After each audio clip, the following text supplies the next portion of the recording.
Hello mga sangkay, nandito ako sa gitna ng aking ginagawa. Napag-isipan ko na bakit hindi ko i-share yung aking ginagawa ngayon dahil gusto kong magbawas ng aking mga gamit. Kung makikita ninyo, nandito na nakakalat yung aking mga gamit at ang ginawa ko, tinanggal ko muna yung mga nandoon sa taas. Ayan. Tinanggal ko muna lahat ng aking mga gamit at inilagay ko dito sa dito at i-sort ko kung ano yung mga gusto kong um, bihaltin or gusto kong gamitin pa at yun ang ibabalik ko dito. Tapos yung mga hindi ko mga gagamitin dito ko ilalagay. At yun, ipapamigay ko or itatapon or bibenta kung pwede pang maibenta. So, ganito po ako maglinis ng aking kusina. May mga naitapon na rin ako ng mga kunting mga pang dito sa ayan. Pero talagang dami ng aking mga gamit, mga sangkay. Ito yung mga araw-araw namin ginagamit at ito gusto ko itong itapon at ito rin ayoko na ng mga kasi kaming dalawa lang naman ng aking asawa. Ito naipon ng mga matagal na din kasi kami magkasama, yung mga gamit niya noon at saka yung mga gamit ko, tapos pinagsama namin. So, kumbaga hindi ako nagtapon ng mga gamit kundi bili ng bili. Tapos, ayan, nag-ipon-ipon na hanggang sa hindi ko na makontrol yung aking mga gamit. Kasi, hindi ko naman ginagamit lahat. Kaya, nandito ako ngayon para magbawas ng aking magamit. So, ang gagawin ko lang mga sangkay ay ilalabas ko lahat yung mga halimbawa ganito yung anuhan ng donut, hindi ko naman yan gagamitin. Tapos marami akong itong mga lagayan, mga sauce dati, yung matcha, ewan ko, hindi ko alam kung gagamitin ko pa yan. Tapos yan yan, ang dami ko din pababawas. So unti-untiin ko lang kasi marami nga akong syempre wag natin din babiglain ang pagbabawas kasi mamaya naitapon natin tapos sabihin, sayang naitapon ko, no? Kailangan pag-isipan din natin kung ano yung itatapon natin o hindi. So kagaya nitong mga tasa, ang dami kong mga tasa, meron pa ako doon sa sala, tapos meron pa din ako dito. So para saan? Sa dami-dami ng mga gamit. So, meron na din akong dito inilagay. Ito yung mga paborito kong tasa na gusto kong hindi ibigay. Bigay ito sa akin ng anak ko. So, hindi ko rin niya ibibigay. Maraming mga bigay sa akin. Pero sa dami-dami naman, paano na, ano naman ang gagamitin ko tayo, lang naman ito, bigay din sa akin. Ito, parang ayaw ko nito. Tapos, ito naman, parang, ayan, may nasira dito sa, dito, sira na siya, kaya itapon ko na lang. Magkasama yan dati, tag-isa kami ng asawa ko. So, itapon ko yan. Tapos, kung ano yung gusto kong, yan, iipunin ko. Marami akong mga glass, ibababa ko din. Wala na kasi akong mapaglagyan dito. Kaya,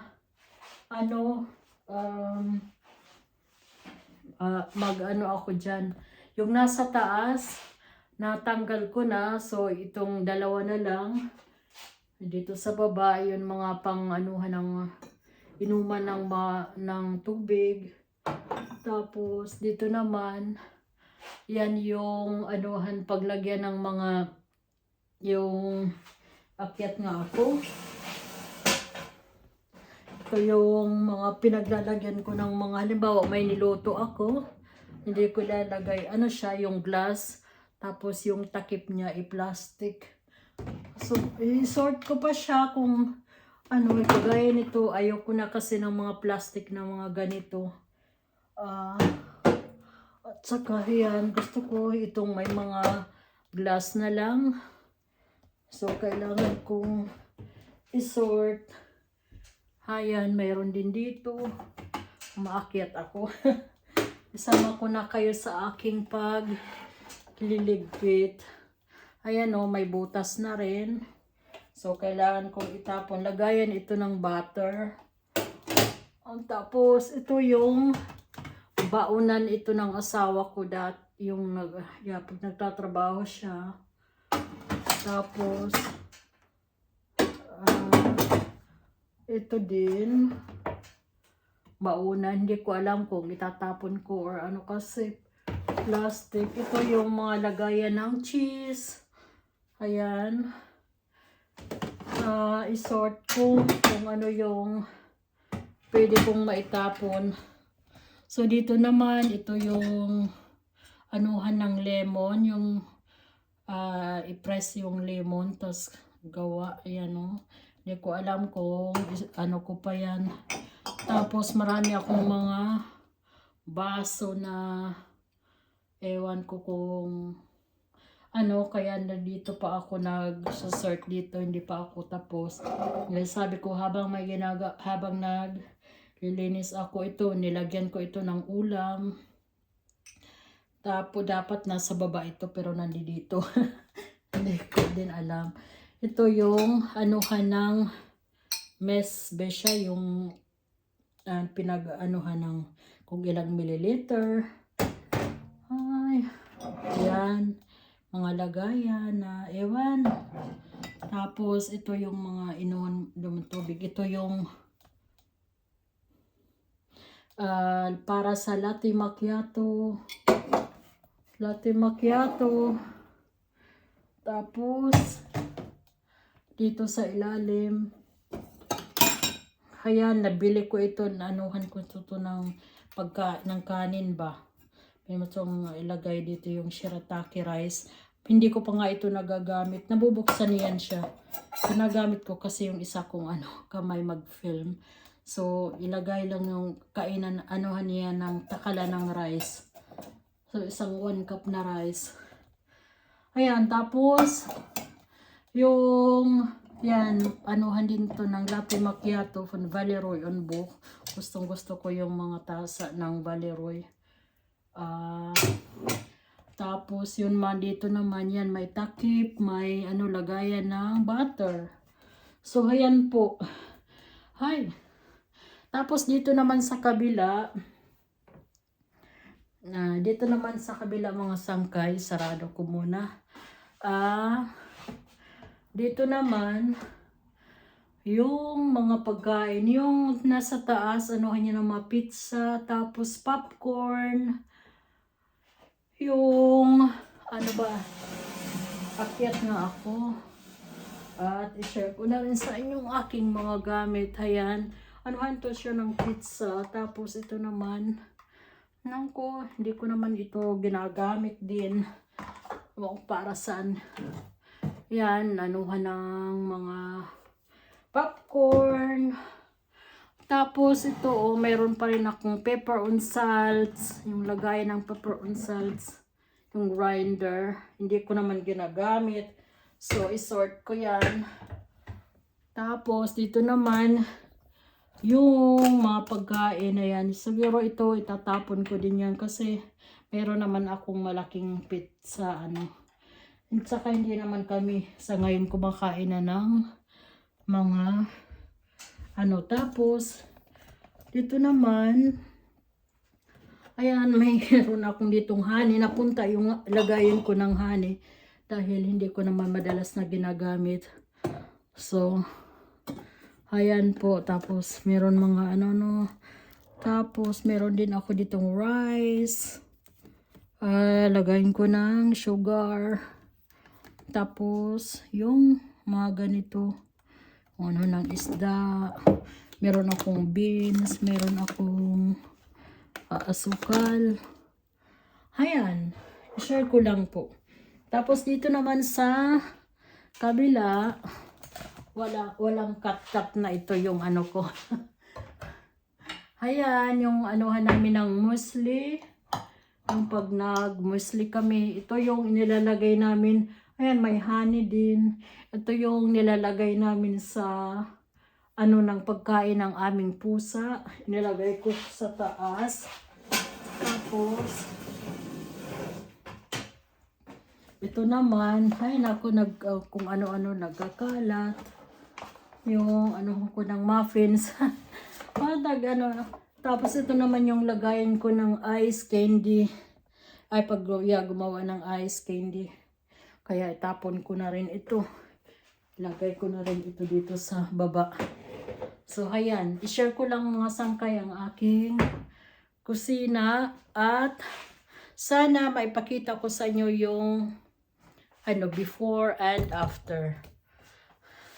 Ngayon, hanggang ngayon lang muna yung aking vlog na ito. At hanggang sa susunod ko na lang ulit na vlog, ipapakita ko po sa inyo pagkatapos ko mag-sort ng aking mga gamit dito sa kusina. Kasi matagal din ito. Syempre, kailangan kong muna kung anong pwedeng itapon at saka yung pwede hindi. Hindi ko pa nga sa inyo nakita yung dito sa meron pa yan dito. Mga kutsara namin. Hi, kutsara. Yan, mga yan. Tapos, dito naman, ito yung mga, soy sauce, vinegar. Tapos, ito yan, yung bakubin.